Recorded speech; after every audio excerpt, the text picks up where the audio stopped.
Fantastic.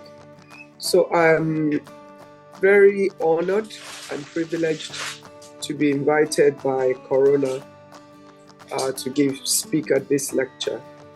Corona is a major part of my family life. I have 3 sons, and all my 3 sons went to Corona for their primary education. I made a deliberate and a conscious decision to find a school that was grounded in certain values and that had the ability to give my children a balanced education, both in cultural values and an education that made them competitive globally. And I can say without a doubt that my 3 sons got that from Corona and have gone on with their lives.